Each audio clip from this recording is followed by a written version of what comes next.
Hey everybody, it's Brent Shelton. Hey, I thought I'd put together a video today of some products that I'm putting on my son's 2016 Mustang GT. It won't be real in depth on the details because there's a lot of videos out there. I just wanted to cover some of the basics. For today, we're going to start with the Linkswell T-Style Generation 5 Android head unit, which is nice. We're also going to be putting on an i5 Autosonus heads-up display, and I'm also going to be putting on a Brandmotion front camera and proximity sensor. And the T-Style, the Linkswell radio, has video inputs for left, right, front, rear cameras, but the Brandmotion is not on all the time, so we're going to have to use a pack VS41 module in order to make it work in conjunction with the rear camera. And before we get started, I'll give you a quick rundown of my son's Mustang. You can see it here. We've done quite a bit to it. Here's the PowerStop disc brakes, the MGP caliper covers. You can't see it now because it's light out, but we have the LED glow rings on the wheels. It's blacked out all the emblems.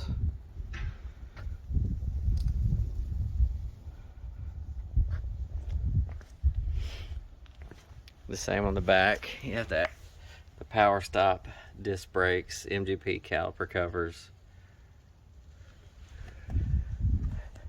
aftermarket spoiler, the MGP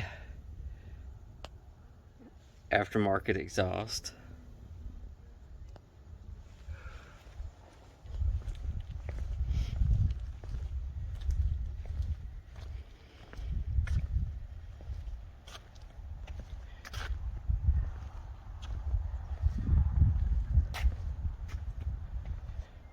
We painted the cows, and now let's take a look inside and underneath. So as we pop the hood, you'll notice the Airaid. We put the strut tower brace on aftermarket, and you can kind of see the LED glow, some of the LEDs under the hood. Here's the LED glow module, and there's the fusing for the amp.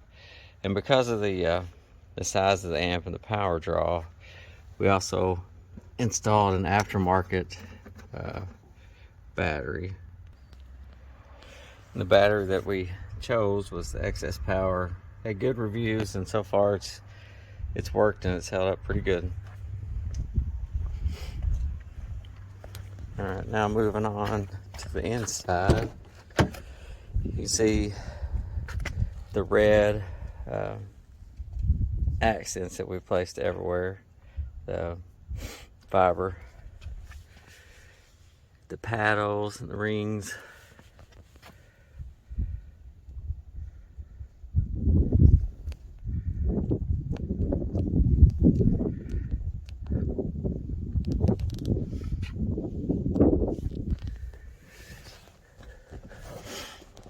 And then you can see the custom painted dash pieces with the inlaid Mustang GT.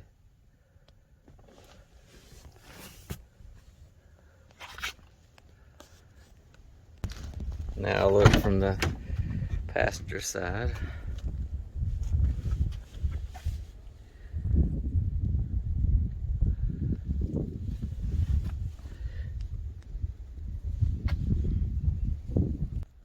On the back, you'll see some of the same red accents. And then we'll pull down the seat. You can see the Scar Audio 12-inch subs that we put in with the custom enclosure. Now we'll take a look in the back.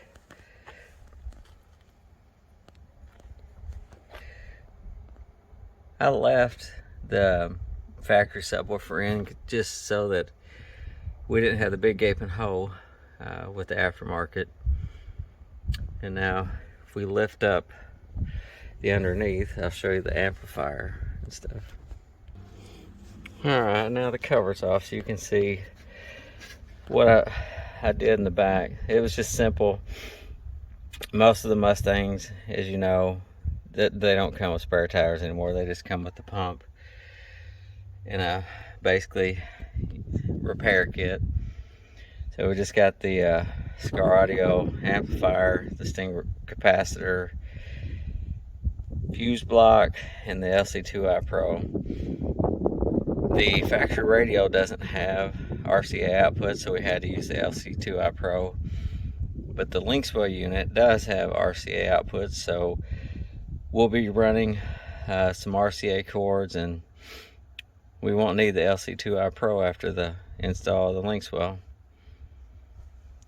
And now that the doors are open, you can actually kind of see the wheel ring that was lit up.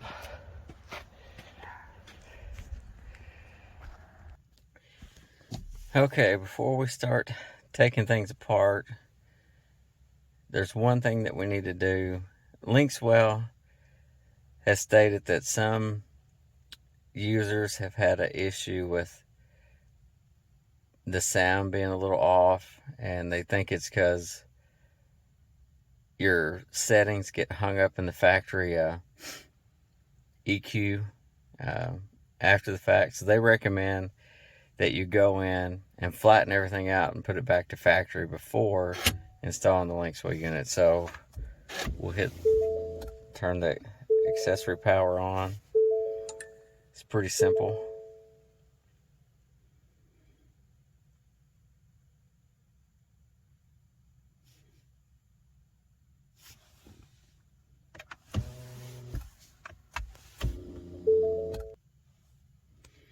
Alright, now that the unit is on, you just simply go into settings, sound, and we'll just do a reset all, just to make sure everything is back and leveled out. You can see everything's. So now that we've done that, we'll start taking things apart. And the first thing that I'm going to install is the Brandmotion front camera and sensor, simply because it'll be needed once we get to the Linkswell unit. So I'm going to pause, and we'll come back to you shortly with some updates on that progress.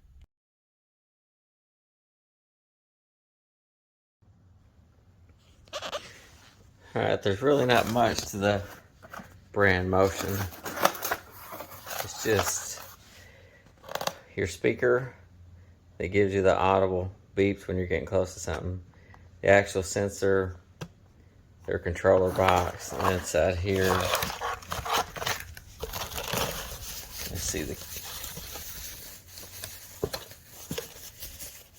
camera and the brackets. So now we'll start mounting this stuff.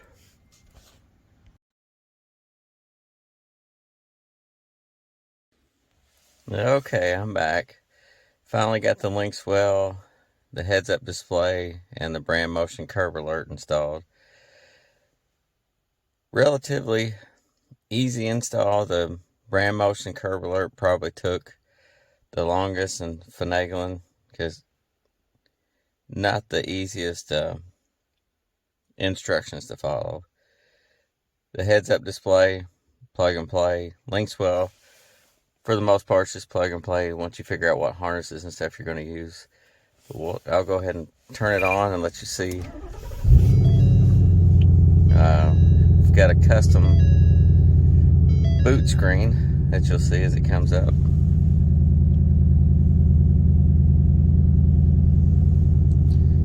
Everything works well. It's been tested.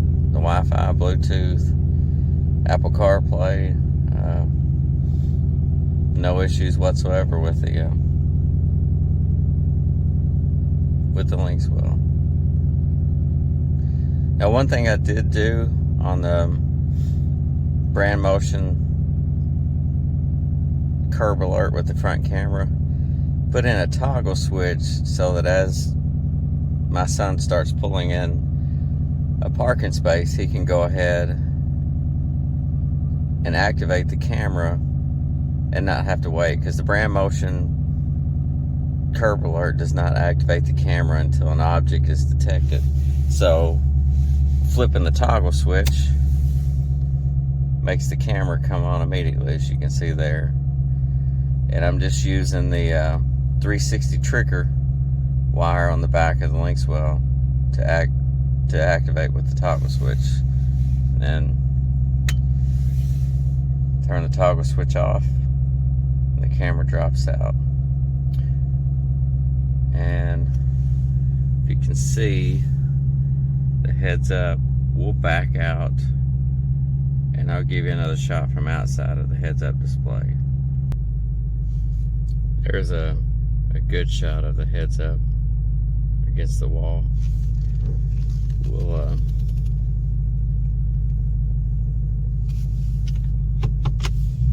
I'll move so you can see it actually change.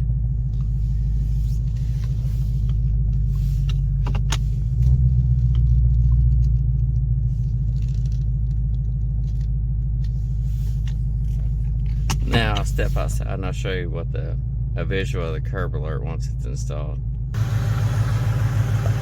There's what the curb alert looks like installed on the front of the car. The rectangular is the sensor that detects when you're close to the curb. Of course, the other is the camera.